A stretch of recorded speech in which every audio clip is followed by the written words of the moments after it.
आगे बढ़ते हैं, अगली खबर का रुख करते हैं। बात करते हैं उत्तर प्रदेश के विधानसभा में मचे जोरदार हंगामे की। दरअसल 2 दिन से उत्तर प्रदेश की विधानसभा में एक तरीके से कह लीजिए आपकी दंगल सा चल रहा है। आज तो मुख्यमंत्री योगी आदित्यनाथ और समाजवादी पार्टी के अध्यक्ष जो हैं अखिलेश यादव, उनके बीच सीधी नोकझोंक हो गई। जब मुद्दा उठा आजमगढ़ में अवैध शराब का, तो किस तरीके से घेराबंदी खुद योगी आदित्यनाथ ने समाजवादी पार्टी के कार्यकर्ताओं की समाजवादी पार्टी की रिपोर्ट देखिए आप।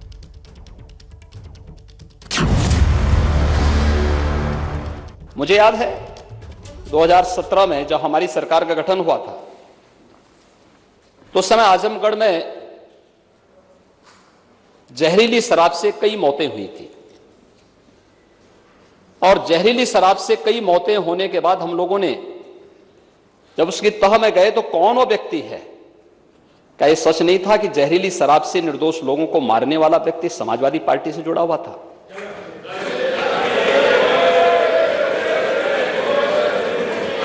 हमारे पास उसके पूरे तथ्य हैं, पूरे प्रमाण हैं, और मैं उसका नाम बोलूंगा तो आपको और बुरा लग जाएगा। नाम मत लेने दीजिए। तेज महोदय, अगर नाम ही लेने माननीय सदन के नेता को, तो पिछले 5 साल में इस तरह के काम से जुड़े हुए सबके नाम लेते। और मैं भी हम तो सबका नाम लेंगे ना। आपको रोका किसने है? आप मुद्दे नेता सदन है, आपको रोका किसने है? हम आप नाम दीजिए, सबका नाम देंगे, चिंता मत करिए। सवाल सिद्धार्थनगर की घटना उठाइए ना, पुलिस की गोली से मारा गया है, बात हो जाए माननीय, लेकिन परिवार को मैनेज करते हैं ये लोग।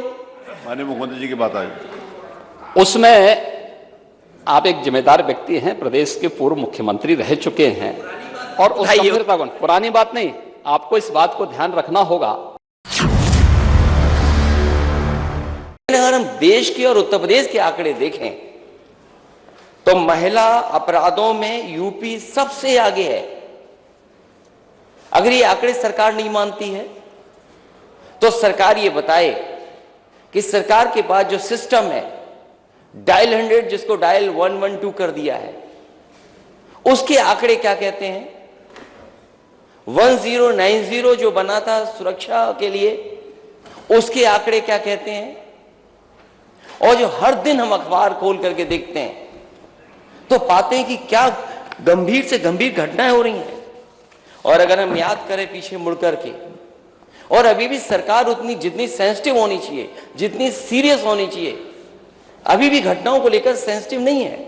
सवाल यह है कि महिलाओं के ऊपर अपराध होने पे यूपी कहां खड़ा है। कि इससे पहले विधानसभा के चुनाव होते थे या कोई चुनाव होता था, तो चुनाव के दौरान भी और चुनाव के बाद भी व्यापक हिंसा होती थी। महोदय, कुछ लोगों ने इस विधानसभा चुनाव के दौरान भी या चुनाव संपन्न हुए उसके बाद कुछ हरकत की थी, लेकिन उस हरकत को कुछ ही घंटों में हम लोगों ने कंट्रोल भी किया, यूपी पुलिस ने कंट्रोल भी किया है। बहुत सारे लोगों ने गर्मी दिखाने का प्रयास भी किया, तो गर्मी भी शांत हो रही है, बहुत अच्छे ढंग से हो रही है। नेता सदन ने कहा, जब शिकायतें की गई सरकार की, अधिकारियों की शिकायतें जब हुई, तो नेता सदन ने कहा कि आप लोग दलाली छोड़ दो, अधिकारियों को मैं सुधार दूंगा। मैं अपने नेता सदन का बहुत धन्यवाद देता हूं। 5 साल तक दलाली चलती रही, नेता सदन को पता ही नहीं लगा।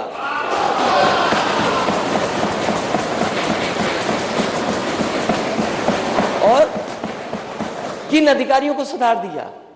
अगर अपराधी है तो कोई भी है, वो जीरो टॉलरेंस की नीति के तहत ही कार्रवाई होती है।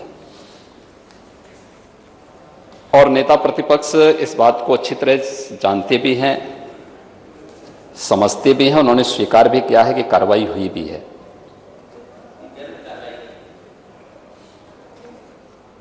क्योंकि आप तो हर उस अपराधी का समर्थन करते हैं जो प्रदेश में अराजकता के पर्याय थे, गुंडागर्दी जिनका पेशा बन चुका था।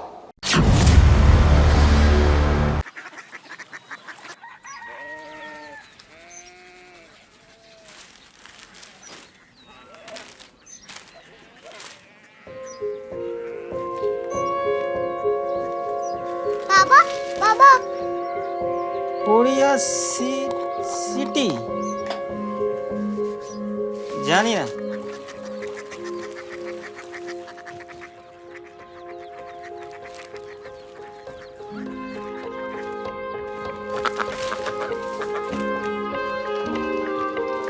कोरिया सिटी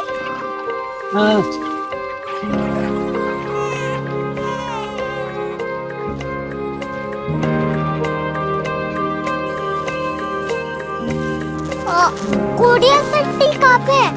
शहर अंग्रेजी लगे हैं।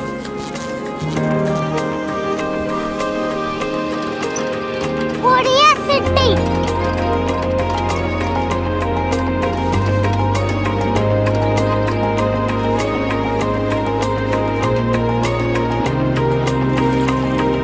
वो बहुत दूर है।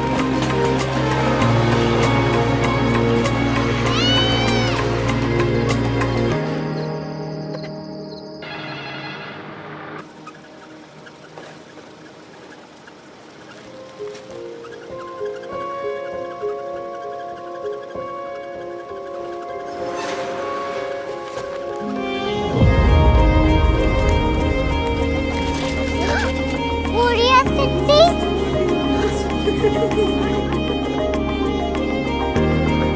दुनिया को बोलना नहीं, कुछ लोग बड़े होते हैं। कोरिया सिटी कहाँ है? प्रोफेसर साहब को पता होगा। हो, ये छोटा वाला ग्लोब लगता है और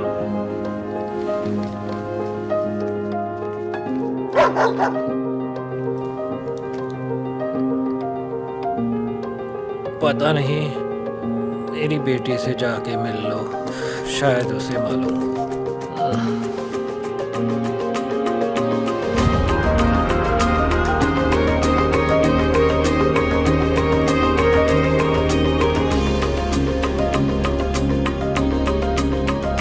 हाय,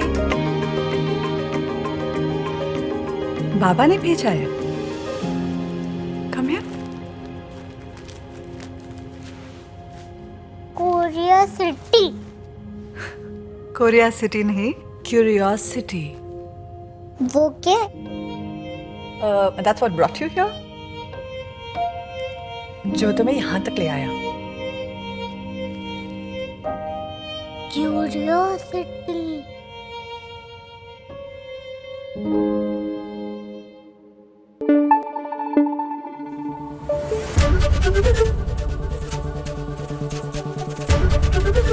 एबीपी न्यूज आपको रखे आगे।